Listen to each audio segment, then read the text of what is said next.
হৰি ৰাম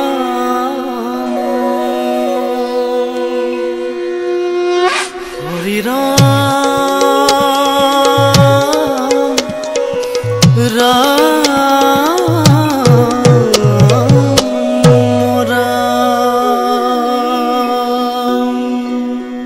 এয়া যুগান্তৰৰ ইতিহাস এয়া যুগান্তৰৰ ইতিহাস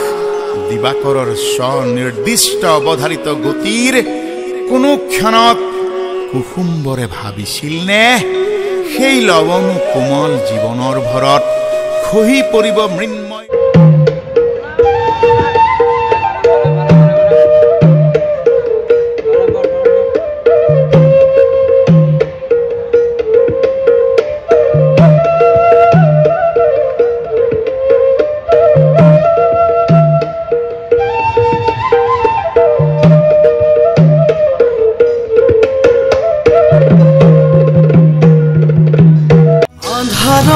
তুমি সোণাৰ জ্যোতি বলুকাৰ তুমি জীপাল সুতি আন্ধাৰত তুমি সোণাৰ জ্যোতি বলুকাৰ তুমি জীপাল সুতি যাওঁতি যোগীয়া সোণালী বাটৰ পথৰ ৰাস্তা তুমি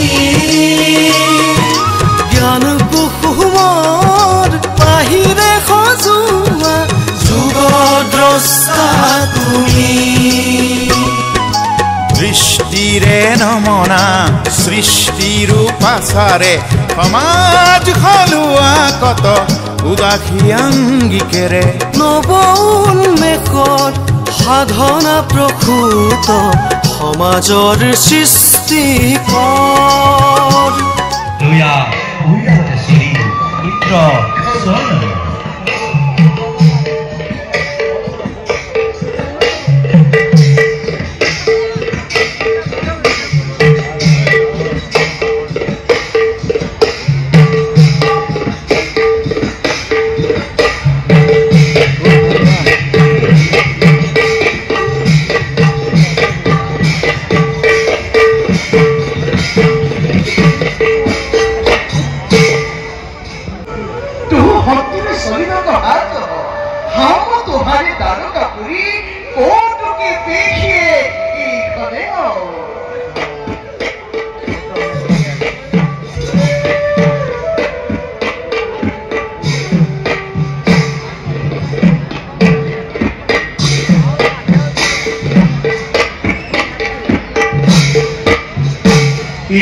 মাধৱ পুৰুষক মানি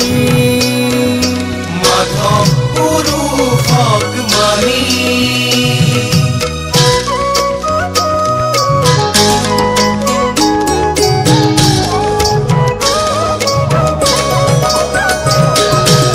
উদ্ভাসিত হল নতুন প্ৰভাত উজ্জীৱিত হল তোমাৰে আভাত পলাশনিৰ পুণ্যভূমিত উদ্ঘাটনৰ ভেহু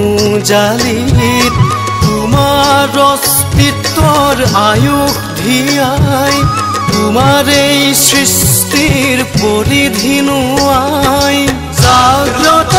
জনতাৰ আশাৰ বৃষ্টিৰে সৃষ্টি হল তোমাৰে কৃষ্টিৰ ঐক্যতানে অংগ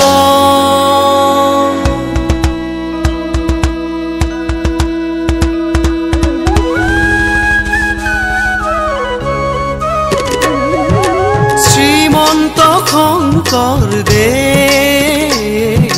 সংঘ শ্ৰীমন্ত শংকৰদেৱ সংঘ খান্দিছিলো আমি ভুদৰালিয়েও কয় নাই জিৰণি মৈদামৰ লাচিতে আজিও চিঞৰে এয়াই আহোমৰ শেষ ৰাজধানী এয়াই আহোমৰ শেষ ৰাজধানী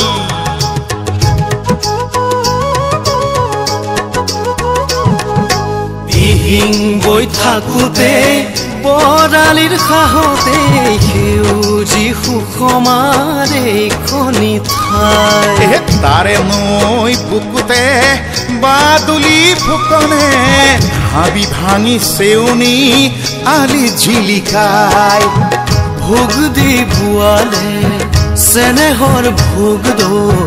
দুয়োপাৰে পাতিলে হাত মাছৰ হাত চকী হাত জোৰকৈ মাতিলে ৰাজধানী হ'ল যোৰহাট কমলেশ্বৰ সিংহই ৰাজধানী পাতিলে খন্দালে পুখুৰী সজালে দৌল ককিলা মুখতে মানৰে লগতে মহগৰ যুঁজতে আহোমৰ বেলি মাৰ গ'ল আহোমৰ বেলি মাৰ গ'ল বিদেশৰ বিদেশী হাতৰো কাঢ়িলি পথাৰৰ ধান দেশ ৰাখিবলৈ কতজন ওলালে উজ্জ্বলাই জননীৰ মান যুগ ছন্দেৰে চন্দিত হৈ মহা আবাহনত স্পন্দিত হৈ উতলা তেজৰ ঢৌ বুকুতে আছে বৈ ওলালো দেশ জাতি ৰাখিবলৈ ওলালো দেশ জাতি ৰাখিবলৈ মুকুতিৰ বাবেই প্ৰয়োজন কিয় অনাকাংক্ষিত বন্দিত্বৰ কাৰাগাৰৰ বুকুতেই জনম লভিছিল পৰম পুৰুষ শ্ৰীকৃষ্ণই স্বাভিমানী যোৰহতীয়া সত্ৰাধিকাৰ পীতাম্বৰ দেৱ গোস্বামী ককা নীলমণি ফুকন তীৰ্থনাথ গোস্বামী ৰামেশ্বৰ বৰুৱা বংশীধৰ বৰুৱা ঋষেশ্বৰ দলৈ আৰু সোণাৰাম চুতীয়া বন্দিত্বৰ শিকলিৰে আবদ্ধ কাৰাগাৰত পোহৰমুখী এই পথিকৃতৰ বুকুত তেতিয়াই অংকুৰিত হৈছিল